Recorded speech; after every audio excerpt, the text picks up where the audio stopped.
really talk much about what we do. But people want to know what you do. So you've got to look at, are you throwing that coaching in at the deep end? It's journey, not destination. Nice. Yeah.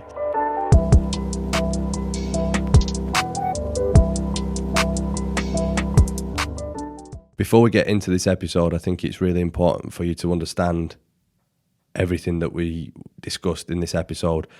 We hit this first episode off with very minimal plan and structure, and I think you'll definitely be able to gauge that when listening across the episode. We touched on many things. We got quite deep in some senses, and I definitely think shared a good background story, or at least a start of a background story. So certainly go check it out, give it a listen, let us know what you think, and I hope you enjoy.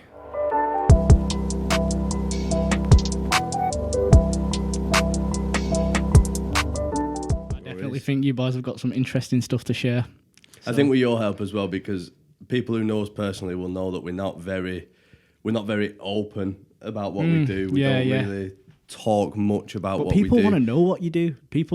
I think people, especially I was, looking from the outside, and now obviously I'm more involved with you guys in the AJ one-to-one coaching business, but also other stuff. Yeah. But from the outside, when I wasn't involved, I was like, how have these guys done what they've done? And I'd like to get some insight. I'd like some behind the scenes of what they've done, a discussion about what they're doing. So I think this is the perfect thing to do that. Well, that's it. I think we try and have a very separate professional life to our personal life. Yeah. So we it's not normal for us to talk about our professional life, but that's what I'm excited for, because it's refreshing. Yeah. And through this podcast, I just want to be transparent with everything. I think you're slowly I think more people in general in business are slowly learning that it's important to blend personal life, or at least building that personal brand, because you've got that distinct AJ brand, but AJ is you too.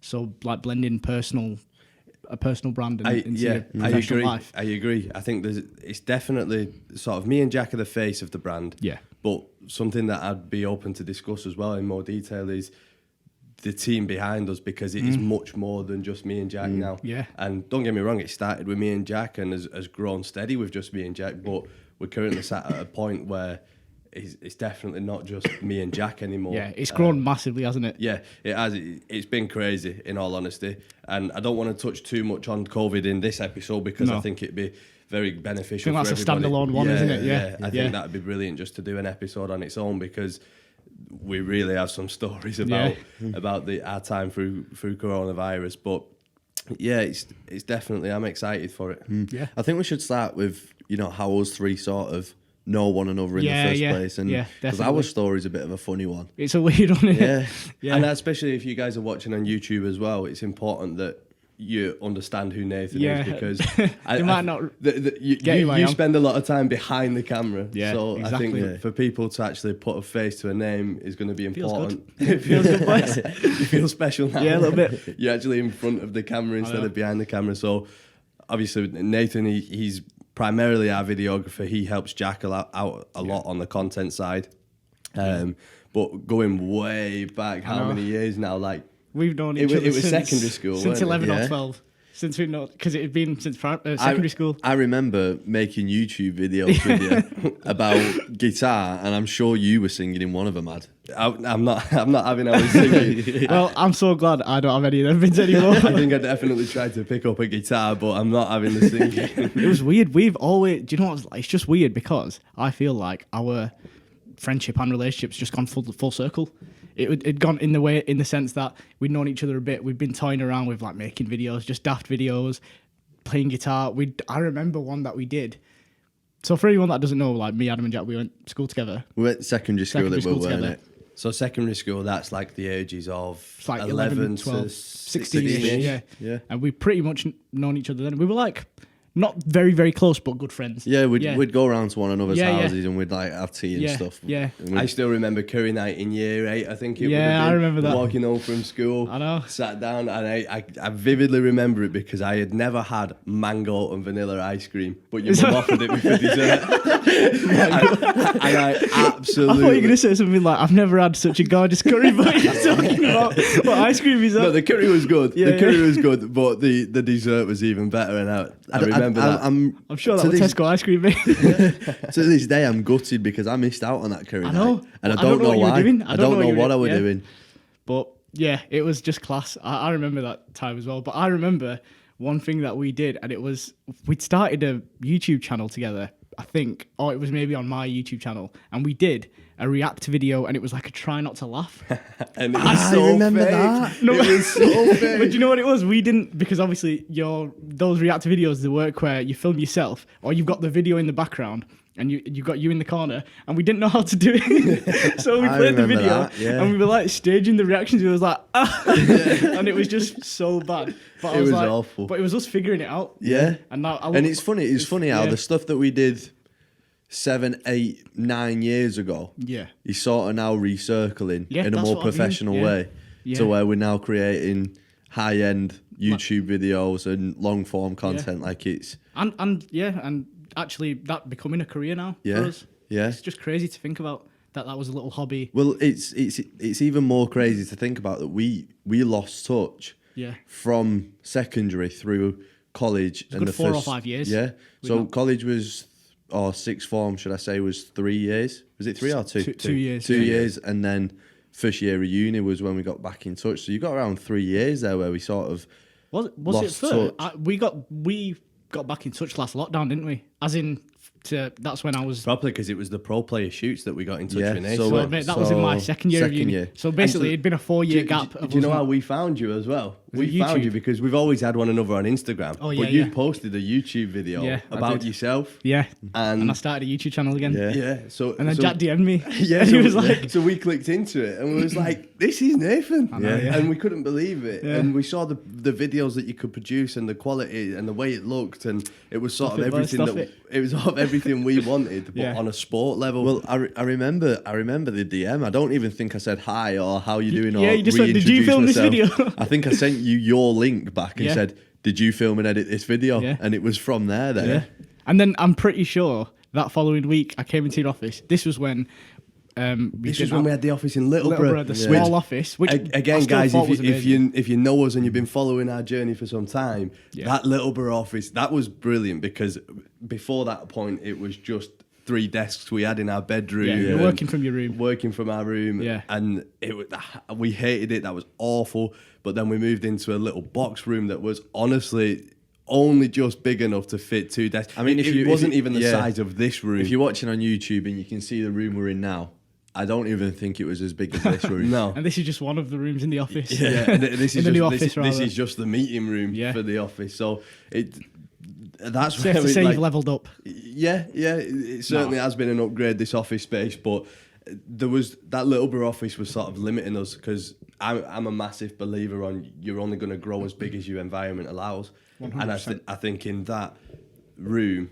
it was brilliant to get us away from home and allowed me and Jack to be more productive on an individual basis, but to try and grow a team there, or to really try and accelerate the business, it just wasn't going to happen there. No. So, you know, the growth has really boomed over the last sort of 18 months, and now we're in this gorgeous space, which maybe one day we'll do an office tour. But no, that'd be good. People are getting a good insight on our Instagram anyway. But you just come up with a video idea there that why didn't we think of it?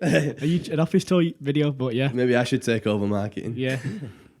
But it's just weird to think how we got back in touch from that. Yeah. And then like I was saying, it was that same week I come into the office, and that following night we did a shoot. Yeah. Well, I remember we had a meeting, and it was the night, I think it was Caroline Way, she was in, and I said to you came into the office and we were just going through some stuff, and you brought all your gear and you showed me all your gear.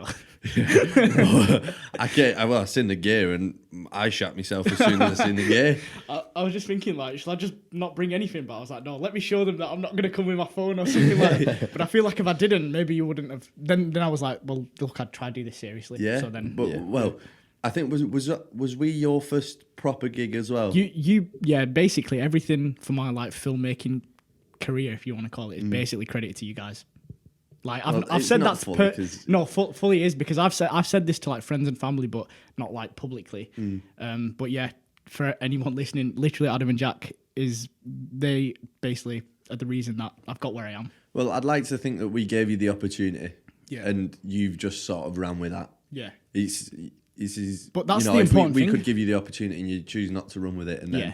But I feel like you nothing both know that progresses, so. not us three are not like that. Any opportunity we get, we'll grab by the balls. Yeah. 100%. But yeah, But yeah, you I came appreciate that, boys. into the office with all your gear, and I remember having that session at the night, Yeah. and I said, "Are you busy tonight?" Yeah. It was a case of, well, I was, but I can't. I cannot be if Yeah. you want me to. I was like, right, grab your gear. Let's we're going go. on a shoot. Yeah. And I think that's how the first 5 sort of times that we worked Yeah. together, They've all been that's are you free that's how tonight? it happened, because Yeah. I remember Jack could have this video idea that, and the way that we both work is very spontaneous. Yeah, Anyway, I've come to realise that. there's a lot of times that we come in and we start the day, and as much as we've got a full day planned of work we want to get through, we could be ending up doing Yeah. a million and one Yeah. other things just because of how spontaneous we Yeah. are, and that's how we work. That's how we work best. Yeah. So we'd be sat there in the morning and we'd be looking over the day, and Jack would get this crazy video idea at like 12:30 in the afternoon, and he'd go, "Any chance of getting Nathan there tonight?" And I'd roll my eyes and I'd be like, "Not again," because I'd phone you and you'd know exactly, and it got to a point where I was used to it, but I loved it. I'd be like, you know, when you just waited for your phone to go off any time I of the think day. it was bad because, I mean, we were always good friends, and as soon as I got back in touch, I counted ourselves as friends from that point. And Yeah. I'd never ring to see if you were all right, or I'd never. Just you free for a shoot, mate. I'd never ring to see what No, was I going on. I'd always ring and say, "Nath, grab your gear. We've got a shoot We're on tonight." a shoot, lad. I think there's just a mutual thing of like, you knew that anyway. Like you would have checked in and stuff like that. It was Yeah, like, but that's how we work best. That's Yeah. how how you work best, and ultimately we're all on the same page that we do have that care for we one clicked another. quick. Yeah. Well, I think that's why it's sort of our relationship. Not only are we good friends again now, but our work relationship works because Definitely. it was sort of, I mean, an unintentional test by us. It was like if he can deal with us calling him up and in 30 minutes needing him on the pitch, then he can deal with anything. Yeah. You know, so it was sort of an unintentional test from us, wasn't it? weren't it? But Yeah. you know, I think that's why. And I've come to really like that spontaneous. You know, I don't like. I have always been a massive fan of routine, and I think a lot of my personal life is routine. But work life, I love that spontaneous, Yeah. like feeling, and I've got that from you guys. Yeah. You know, just like not knowing exactly what it is you're going to be doing. You have a couple of tasks you know you're going to be doing that work day, but you could be doing 10 other things that are just coming to your head on the drive to Yeah. work. And I love Well, that. that's it, feeling. and that's what I want to sort of touch on a little bit more Yeah. throughout these episodes and stuff. And when we're creating the podcast, it's definitely a message that I want to share, because I think as much as it's important to make sure that you're attacking the day with a plan, Yeah. regardless of what industry you're in, it's important that you always attack the day with a bit of a plan. But many business owners or many top level employees will know that sometimes it feels like the firefighters. Sometimes it's where they can come into work and they've planned the day out, but if you're not able to adapt to whatever that day is going to throw at you, the biggest one is when you start managing staff, because you come in and you think you're going to have a day sort of like to yourself and work on things that you need to work on, and then you'll end up working on something that has no relevance to you, and that's just the way it's got to be. So I think it's definitely something that we want to touch on a little bit more detail, because it's important to attack the day with a plan, but the reality You've got to be able to be flexible, easily adapt. Yeah. Adaptable is so important. Yeah, for sure.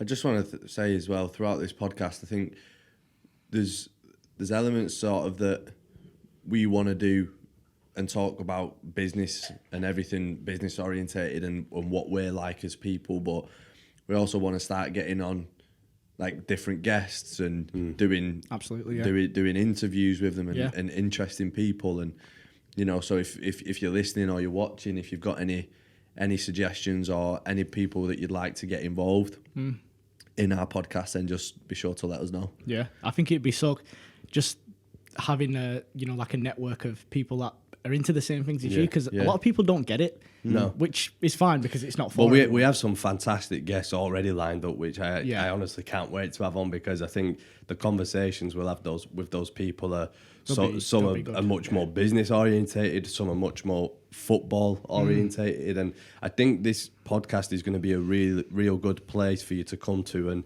whether it be business, whether it be football coaching, or whether it be just the lifestyle side of things, because we don't get much time in the week just to vent off. Yeah. And we don't get much time where we can sort of offload everything Yeah.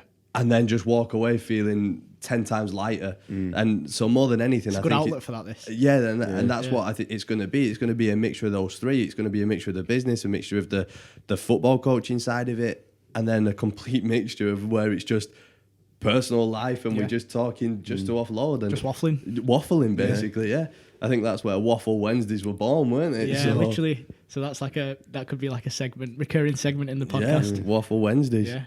But yeah, so touching back on a comment you made earlier, you was talking about having to change and change your kind of stance on how you approach business when you take on staff. Yeah. And obviously this kind of last year has been the biggest growth for you in terms of staff as well. So like, how have you gone about? Because obviously it's a risky thing taking on new members and not knowing how it's going to go, especially in the year that it's been. Yeah. So like, what's your whole mindset and approach been to expanding the business in arguably like one of the toughest times to do it? Great question. So I think, first of all, relating back to the topic of taking risks in business, when hiring staff, it is a complete risk. And Let me just say, business is a risk. yeah, the whole game as one is just a huge risk in general. But when because we remember the very, very first staff member that we brought on board, and up until that point, it was just myself and Jack. And every single time, and it doesn't get easier, by the way, whether you hire one coach or one person, and then whether you've got 30 positions open, it doesn't get easier. And it's the same feeling every single time.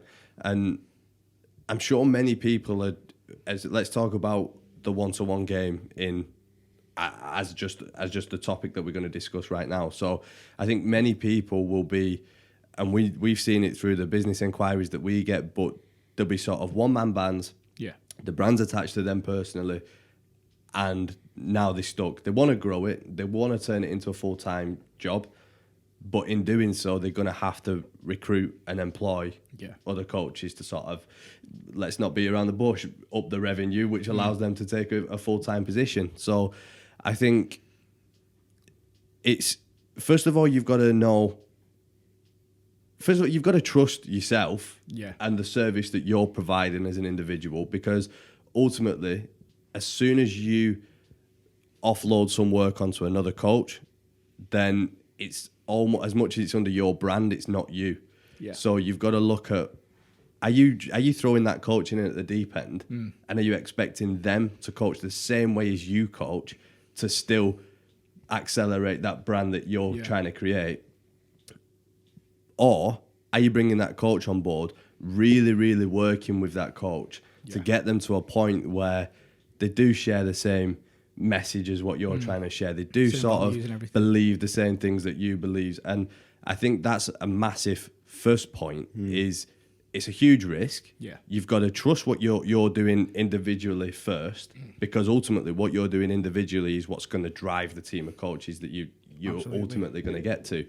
So it's got to be a lot of training, first of all, I think, when hiring, because you cannot, and we've made the mistake before where we've hired too quickly. We've sort of expected them just to know exactly what they're doing, and then all of a sudden it's, we're getting parents complaining and stuff, and it's just not an environment you want to create. So it's super important that you spend a lot of time in that hiring process, just getting to know the person you're hiring, especially in an industry that's so personal. Because you're not hiding in an office all day. No, you're you're out out there. on the pitch in front of the parent who might be 5 yards away from you, 10 hopefully, but then a player which Few is parent crouches. Not what they're called.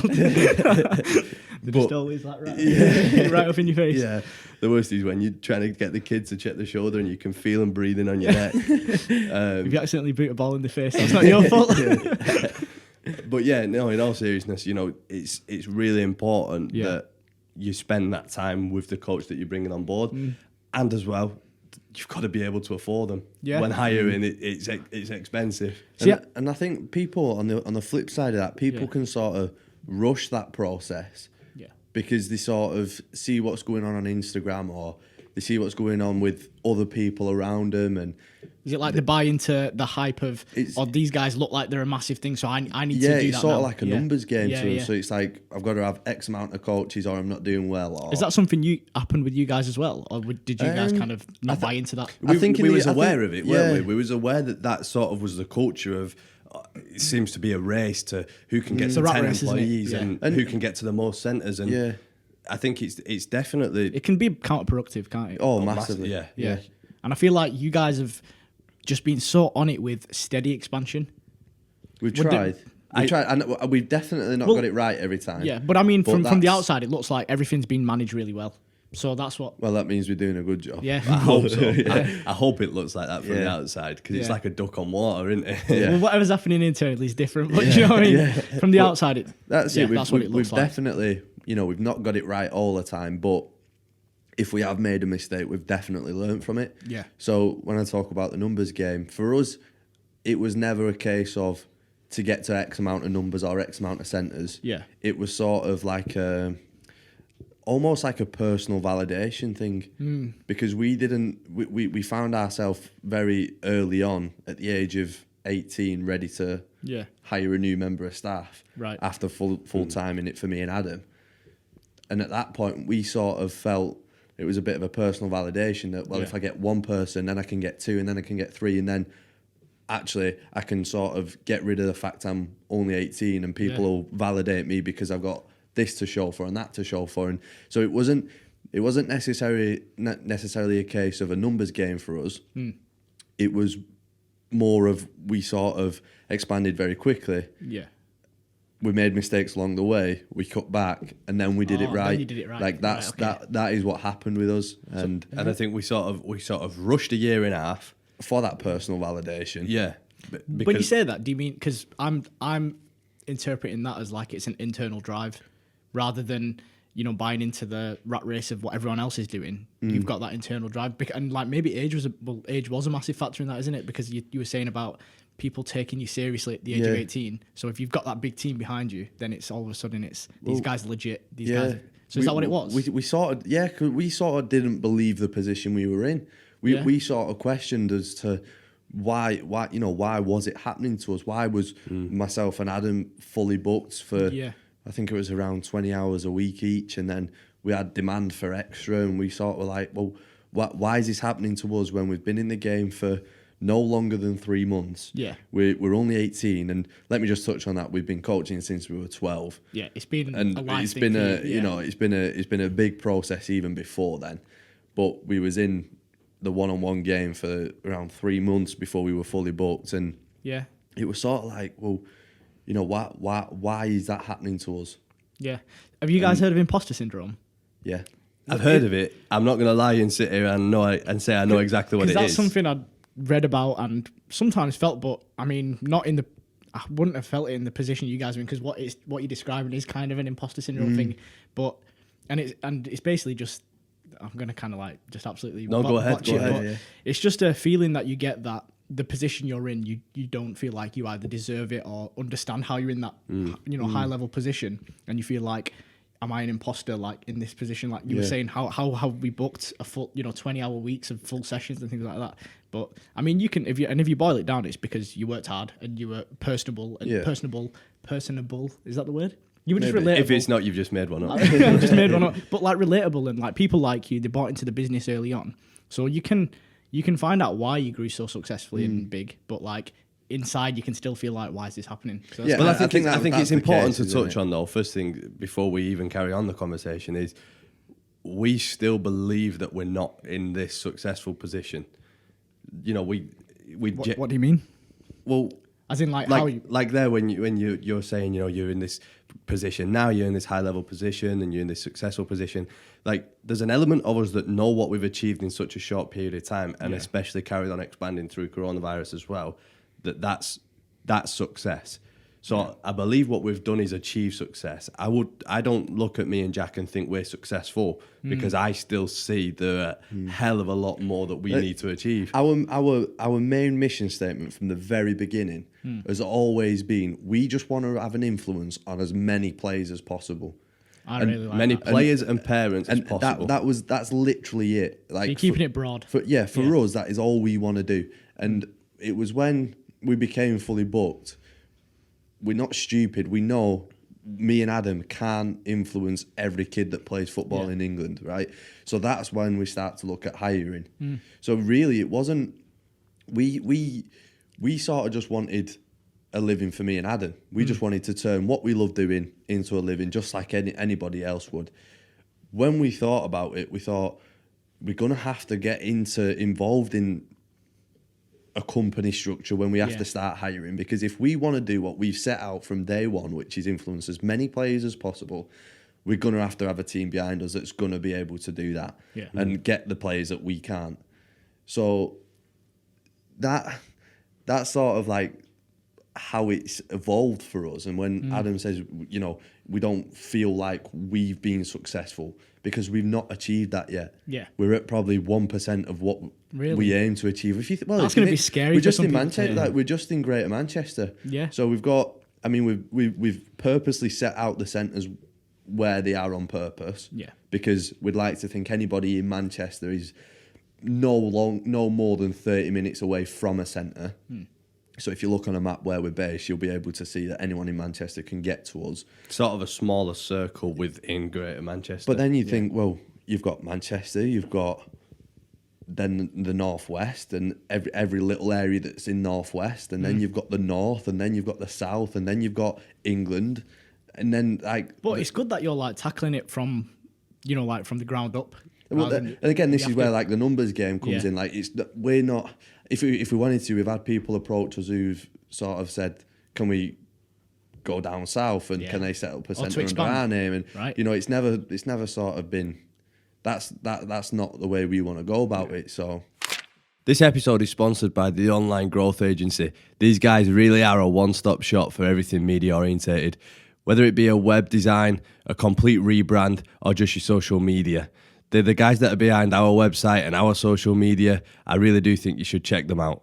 www.theonlinegrowthagency.com. Yeah, so we were just touching on imposter syndrome a little bit. Yeah. But yeah, I do definitely want to go back to the whole taking a risk in business, because you made the point, just starting a business is risky in itself. Yeah. But I feel like you're beyond that point. Multiple businesses have been started, so I want to know how, and I'm sure others will want to as well. How do you go about approaching risky decisions? So for you, let's just go in terms of expansion for centres. Yeah. Jack was talking about down south and things like that. Is that something you'd consider? I know it is at some point, but how would you go about I've got the perfect answer for this one. Yeah. And this is where we get so many questions about being... Me and Jack are identical twins, by the way. So we are literally just the same person in two bodies. It's like looking in a mirror now. Yeah. That's why I've positioned it like this. So for us to work together, we get so many questions like, flipping heck, you're identical twins. Do you work well together? How do you manage that? Do you not argue all the time? And when it comes to making decisions, we are perfect for one another, because Jack's very much gets a thought and says, okay, we're going to do it. Yeah. But like which is good. We need that. I'm very much the theory guy of where, have we got the budget for it? Yeah. Have we, have we got the logistics in place to deal with it? Like, can we actually do it? Jack's just the whole ideas. Yeah. And what he says, honestly, if we grew at the same pace as how he thinks, we'd be worldwide, right? Be like coaching on Mars or something. Yeah, we would. We'd have sent a rover up to Mars. I'd have been in SpaceX's capsule. Yeah, honestly. Be like, send us to Mars, Elon. Want to coach there? We find ourselves, especially when it comes to making decisions, we get quite heated with one another. Because I know. You see it, but I'm just there in the office typing up, turning around like, oh god.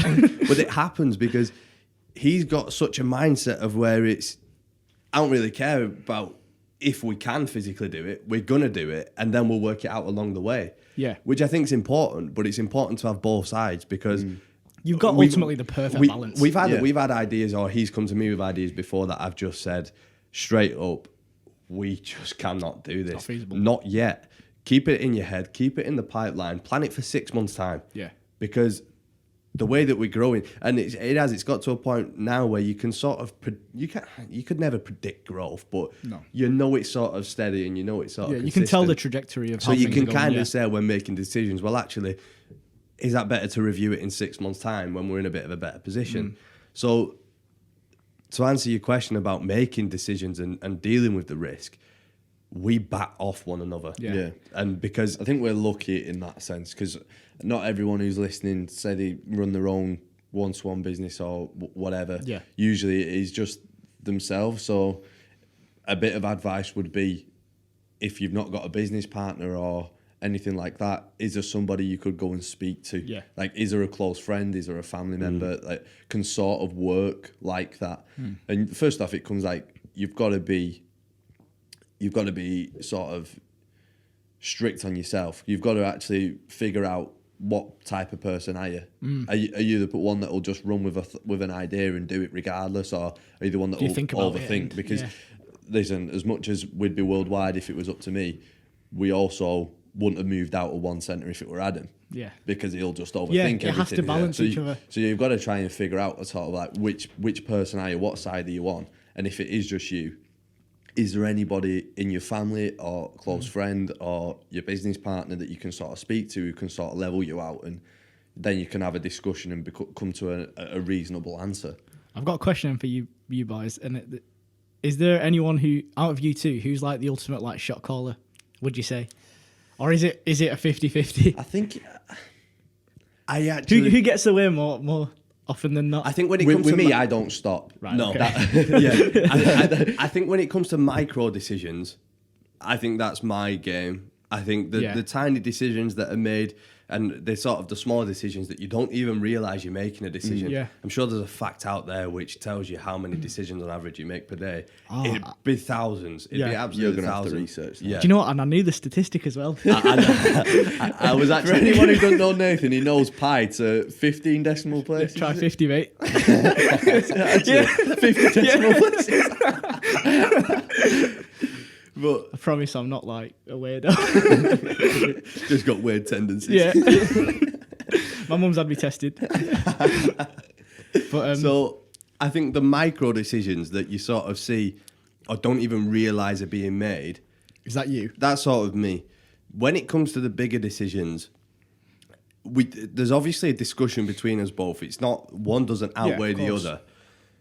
Jack's right, he doesn't stop. So he gets an idea or Very he persistent, figures yeah. something out. And it's so many big decisions have been made out of pure frustration because I'm thinking, Jack, you're doing my head in here. So is it like, okay, It's just fine? It's like yeah. fine, Yeah. but and then I say, if it fails, it's on your head. But Yeah. I can never. But you won't let it fail. But really. he won't That's let it. But I also won't let Yeah. it. So I even know myself when I'm saying that comment to him or that sentence of, You know you're gonna make it work. I know that deep down I can never watch something fail anyway. So Not that's your own. exactly. Your So own company. Yeah. it's to answer the question. I think it's fair. I think it's 50-50. I That's think good to know. sometimes it's led by Jack and pure persistence, and then Annoyance. Annoyance. It is a bad trait. I Yeah. know it's a bad trait, but I can't help it. But like you said, it's got to be balanced in it. If it was just Jack doing that, oh, then it let me would be give you bad, this and it- great example. Go on. People know Skills as an equipment brand, and if you don't, check them out. Great brand, very professional, high quality stuff. Not sponsored. No, it's actually not sponsored. I wish it was sponsored. To anyone from Skills listening, get in touch. But the goal shot that we have now, anyone that knows the 11-a-side goal shot is about 360 quid, or at least it was Something like at the that. time of purchasing. We were brand new to the business. Yeah. And we didn't have a lot of money in the account. We started up from nothing. We've not come from a business orientated background. We have literally launched it from the ground up. No Yeah. investment, nothing. Just That's going to be ourselves. so mad for some people to hear.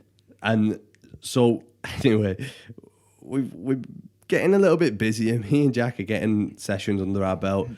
And he's persistent with this goal shot. And at the time, 360 quid was a lot of money. It pretty much skinted the account. It's skin, and I'm thinking like, and I'm thinking, and It was like, we need it. he's gone on for no joke about 2.5 weeks now every day. Just talking about it. This is the guy that I live with, that I work with, so I was spending 16 hours a day with sleep, apart from sleep when he Even in weren't his talking. sleep, he's like, "Go for it." He was probably dreaming about the goal shot. Goal shot, anyway, he goes to me and he's banging on for weeks about it, and I'm still saying no. And then one morning I wake up and there's a notification on my phone, and we have like a link to Amazon account, and it says your delivery is expected between 2 p.m. and 3 p.m. He just went today. and bought it. So then I'm thinking, what if I ordered from Amazon? Yeah. Ask him. I said, "Jack, what have you got from Amazon?" He's like, "You're not gonna like it." I checked online banking to see what's gone out of the account. Well, minus 360. minus 360. And I looked at him and I was fuming. That was a moment. I was right? Can fuming imagine I'd because I was his face thinking, was like- this is skint us. We've just been working so hard, and at this point we'd not paid ourselves anything. I don't think we paid ourselves. It's another conversation, but we didn't pay ourselves for about 1.5 years, I think. Really? So anyway, the money in the account was low, and he's just spent Pretty much all we had. £360 on a goal shot. And anybody who doesn't know what a goal shot is, it's basically a target goal that straps to an 11-a-side net to only highlight the corners, which is brilliant, by the way, and we still use it to this day Sounds pretty much expensive, though. every session. I know, But I've it's an seen it on your expensive sessions. piece of Yeah. equipment for minimal. It's you can't really say minimal benefit because you can't really tell, but it's an important piece. But it'd be an important piece of equipment for us to have right now. For us to have 1.5 years ago, 2 years ago, when we were just starting out, I would think, and by that point we didn't. we didn't using even, it like 3 days. we was using it 3 days a week, and even on those days we was coaching, we didn't have sort of 11-a-side players in. No, we didn't. So we were having like a 9-year-old just because, point of principle, we'd purchased this expensive piece of equipment and we was getting people to use it. We had a bloody 8-year-old taking a shot in 11-a-side net just so he could put the goal shot on. And it was, oh God. And still to this day, I'm getting annoyed now. Yeah, I can thinking tell. about But it. it's funny because that is a visual representation of our relationship and how we work. And I mean, I learned from that. I wouldn't do that. I won't go behind his back anymore. But You just felt like we was figuring business out together as well. Yeah. We figured so much out in such a short space of time because we're only 20-year-old right now, and like Jack said, started at 12 coaching, but we didn't at all go into business until 18. And considering 12, 13 months of it's been in lockdown, we've been trading really for about 13, 14 months. And to sort of scale it to what we've done now, we've had to figure basically what people figure out over 10, 20 years, and we've had to condense that into 1.5 years. Yeah. And so we've figured a hell of a lot of stuff out as well, haven't we? Yeah. So you mentioned it again, like this was something that you'd done since 12, coaching, and then it was 6 years after you turned it to a business. So I'm guessing like football was just like a passion, but it was a hobby really at that age. What flipped the switch to go, I want to turn this into a business venture with no prior business background and no capital? What made you want to do that? Well, we've always been business minded. We've always been business minded, but had no previous experience. And I think you know Like, anyway. You a lot- told me it's one thing being business minded, and another putting it into practice. Like a lot of business owners, they say, how they were 6-year-old and they were making lemonade at the front garden. Like we did none of that. Yeah. That wasn't us. You don't have that type of story. We didn't even sell at school. You had people making But I wanted to sell at school. I was just shit scared. Yeah, me too. Do you remember? Getting you remember the caught. boys who did though? Selling Lucasades and chocolate. they and all made that a stuff. killing. But I wouldn't even taking 2 Snickers in case teachers looked in my bag. So the stories about how people made thousands off that and stuff, but we just didn't do that. So for us, it just wasn't. We was just never really that. We was always business minded, but never put it into practice. Yeah. We had ideas, but we didn't ever act on it. But to answer your question of turning it from a hobby to a business, I think partly desperation. Okay. And what I mean by desperation is everybody knows, and I don't want to again go into too much detail because I think a full episode on our story will be beneficial for people to hear as well. But we was at a point where it was college, then university. University had never really attracted They're me. not into that it. appealing to you But guys. everybody at that age gets pushed to their course. It's a traditional route, isn't it? It is a very traditional route. It's something I fell And into. at this point, it was 2018 in the summer, and that's where we sort of dipped our toe in. We weren't under a brand, uniform, nothing. We was just doing some sessions on the side. We went to uni, and we were studying a sports business and coaching degree. Yeah. And I just remember the atmosphere and the environment of uni. I think that the lecturer that we had, or the main guy that was going to monitor our course, you probably know what they called. I've forgot now, but like a lecturer. Yeah, lecturer, professor, lecturer. Yeah, so he was the main guy that Yeah. took most of our lessons. And I remember walking in there and we sat down, and the first thing he said is, word of advice for all new students is don't call your lecturers mate. Because they've got Really? because he said it's a level of disrespect, because those lecturers have much more knowledge than anybody else in the room, so don't call them mate. He's definitely a misrepresentation of what the lectures are like. 'Cause I've had a good experience. Yeah, I can imagine so. he was the worst. Yeah.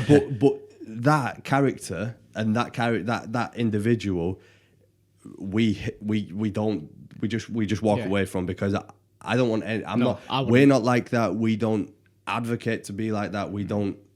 You guys are relatable.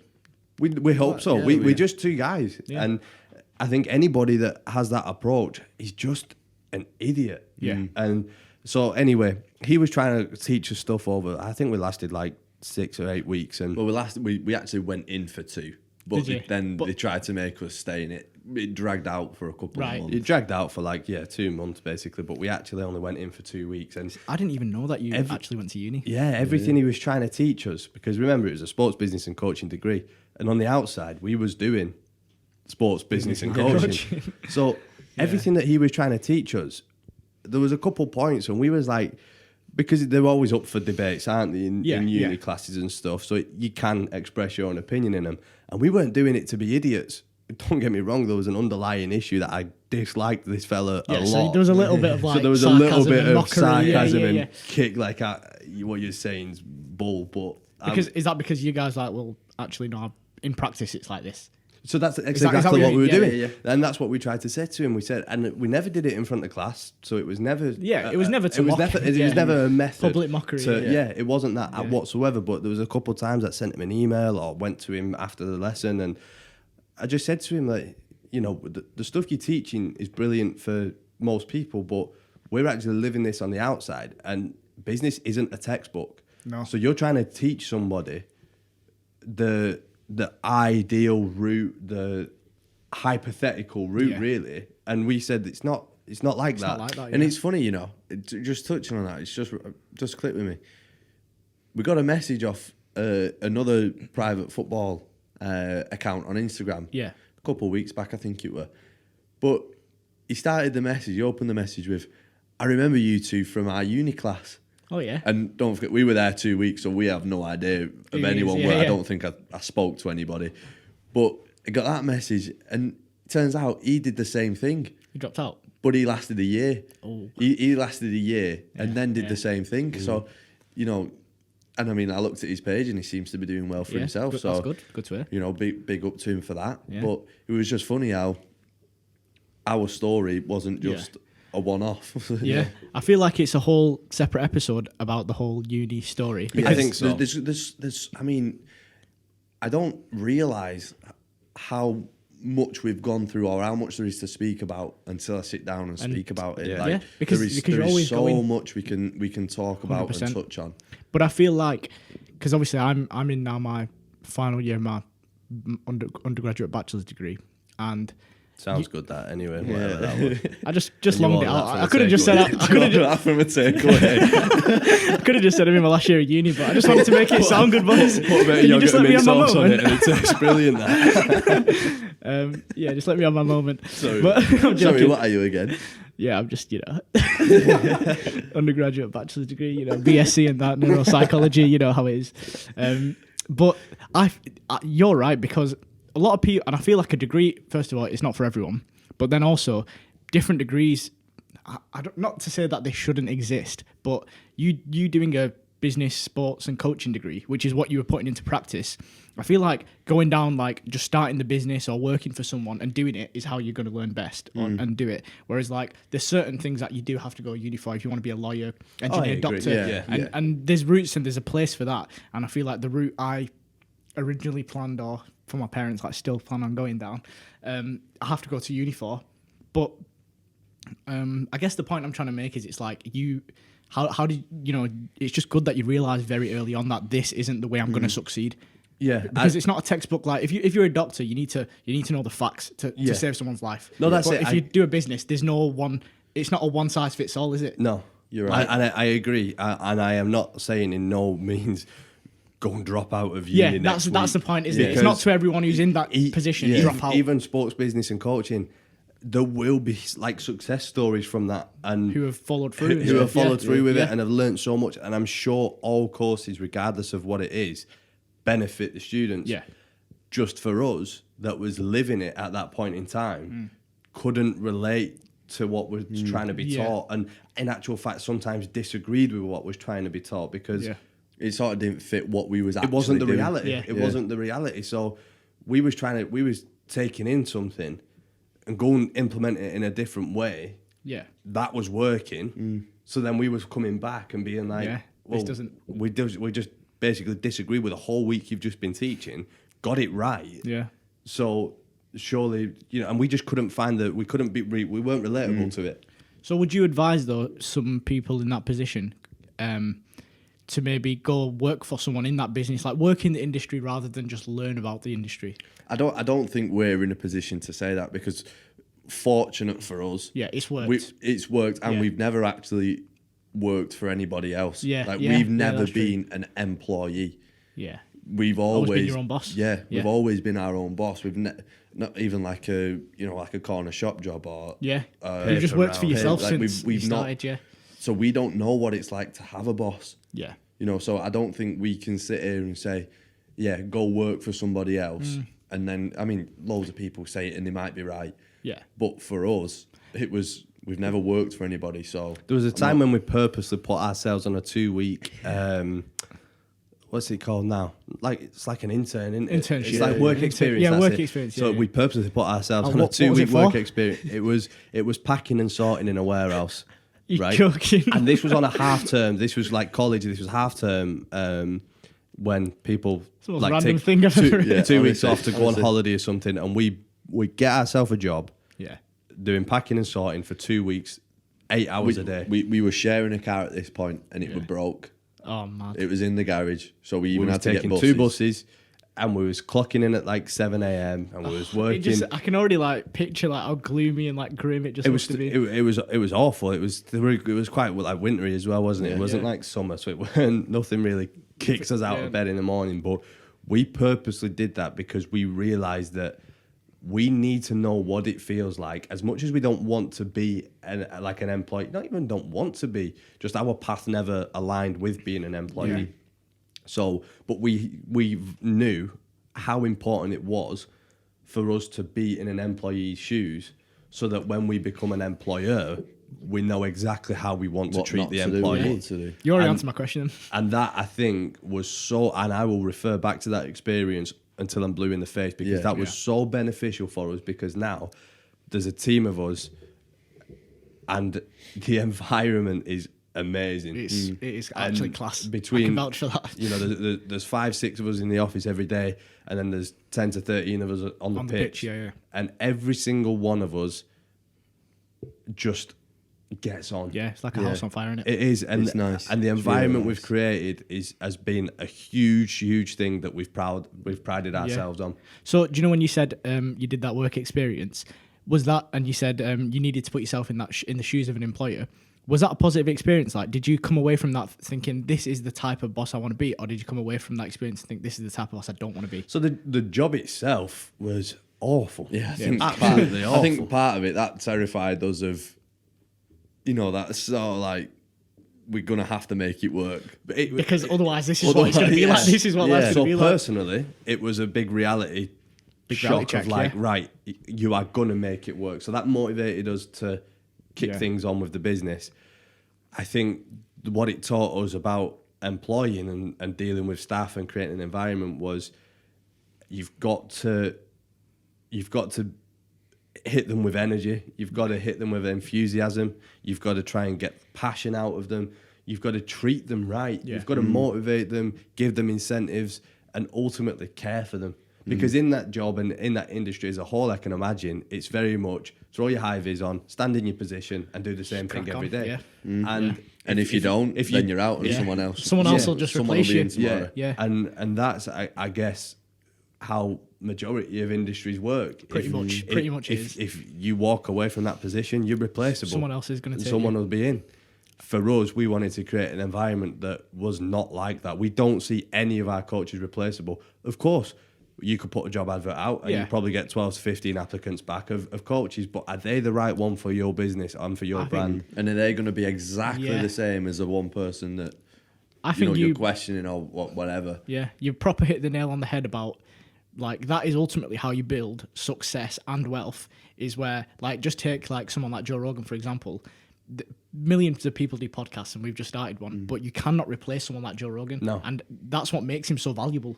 And as a company of AJ, no one can replace Adam and Jack and your staff. And that's what will hopefully make the company so successful. Yeah.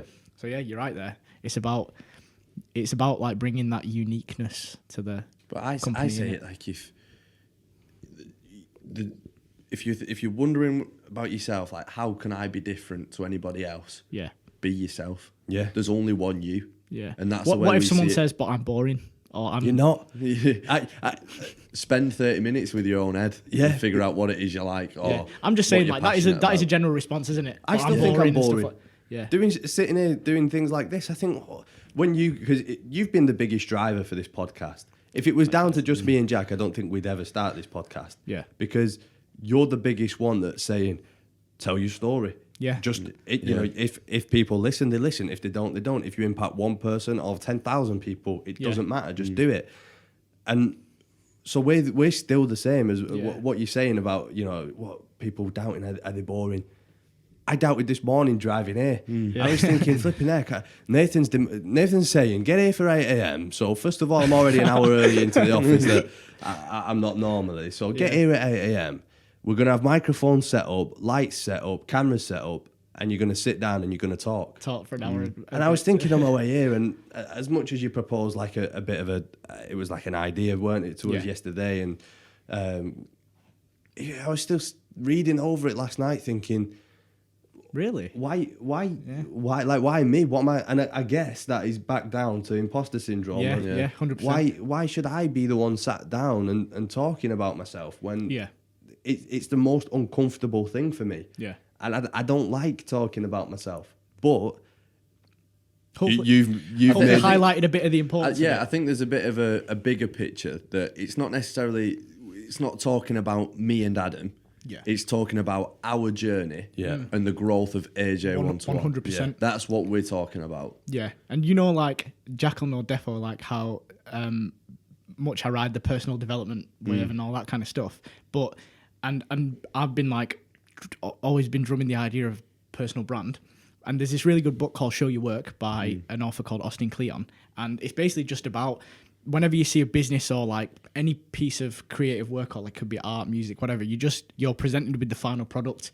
You're presented with like, here's the business and how it works. Here's the song. Here's the film or whatever it might be.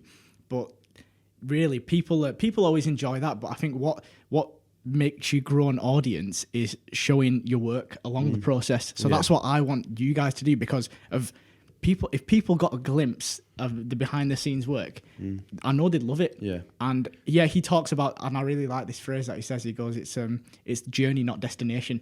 Nice. Yeah. So it's documenting the journey. I and like that. And I guess for me, and I know you're the same, Ad, we're not bothered if I'd much rather have 5 listeners and all 5 sort of have questions and want to get to know and are interested than 50 and none of them. Yeah. Yeah. It's like depth over width in that sense. 100%. And I think like you were just saying before, your mission statement is like impacting as many players. But I feel like the more kind of public platforms you're on, you'll have a greater reach, and you can reach more people that way. I agree, and I think just you look at sort of the main guys that are killing it right now, and you realise they all have one common theme, and they are quite transparent. Like you could get a lot of knowledge. I use Ben Francis, the owner of Gymshark, as a prime example. His transparency. Sometimes I look at the stuff he shares and think, how the hell have you been allowed to share that? But he still does. Yeah. And people respect him. And it works in his favour. People respect him for his transparency, and you can learn so much about just being transparent. Yeah. And I think that's an important thing to touch on as well.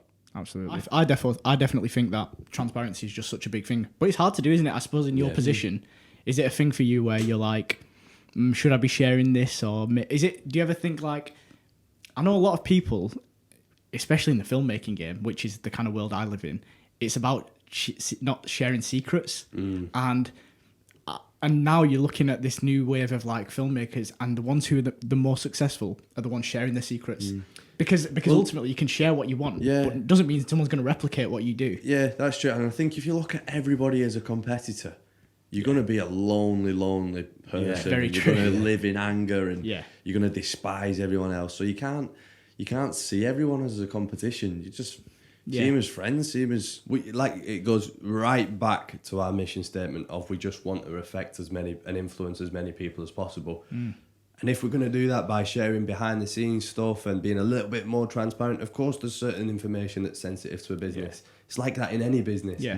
But if we can really share more than what we're doing on social media and stuff right now, then I'm open for it, because like Jack said, we genuinely don't see everybody as competition. Of course, guys that are 3 minutes away from you or training on the same pitch, probably a competition, but it's like that in any business. Absolutely. So, and even then, I don't see it as hurtful competition. No.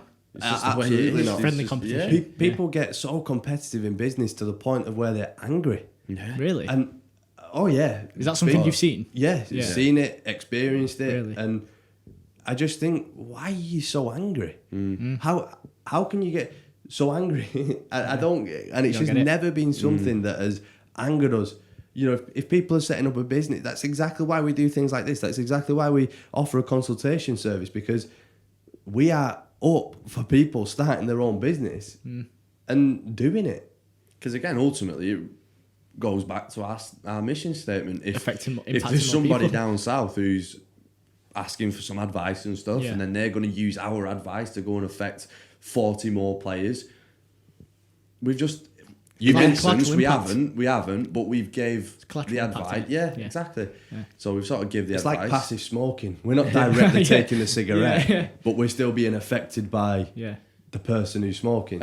And the people who, or the coach themselves who we gave the consultation to, probably ain't even thinking like that. No. But personally, that's the approach you can take to it. It sort of settles our mind, and it is like everything that's come along, everything that's happened along our journey is sort of a byproduct of us just wanting to affect as many players as possible. Yeah. Like, if that means we have to hire, and if that means, you know, ultimately we sort of spend more time in the office, or you know, we're doing things like this, or we're doing behind the scenes shoots, or, you know, anything like that is a byproduct. And if that's going to get us to affecting and influencing more players, that's what we're going to do. That's ideal. And I think ultimately that just sums it up. Yeah. That's a great way to end it, I guess. Yeah. I think this has been a nice, like, introductory insight.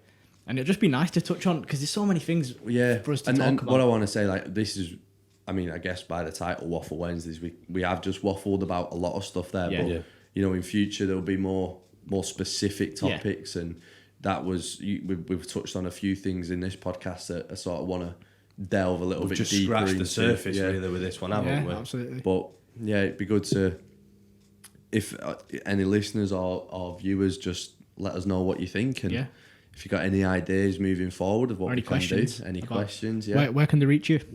We're Instagram and social media is managed every day. Emails managed every day. Yeah. So we've got, if you're watching and listening on YouTube, drop a comment. Yeah. We've also got our email in there as well. So feel free to drop us an email.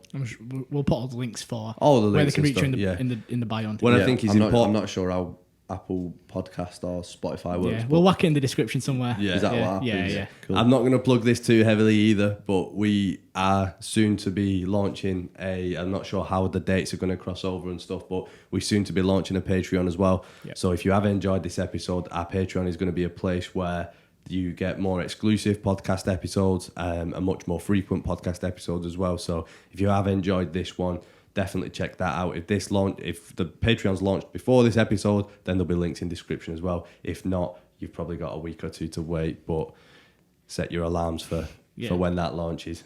Yeah, good chat today, boys. No, Thanks for your appreciate it. time. Thank you very much.